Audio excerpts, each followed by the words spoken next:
Como se vive aquí? É a pregunta fundacional de Vinte, a revista digital que ten o reto nada pequeno de contar as tendencias da Galicia destes anos na sociedade, na cultura, nas maneiras de vivir ao final. Esa Galicia dos anos 20 non se pode contar sen as vilas, esas cabeceiras de comarca que son referentes para as súas contornas, pero que se cadra non son todo coñecidas, que deberan no resto do país. Nesas vilas, a Fundación Praza Pública ten posta unha ollada especial para contribuir, na medida das nosas posibilidades, máis pequenas ou máis grandes, a dinamizalas, a que se coñezan máis, a que se saiba máis delas no resto do país.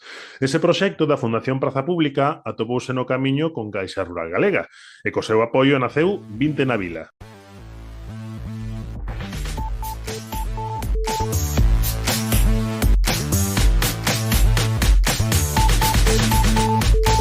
Vinte na miña casa.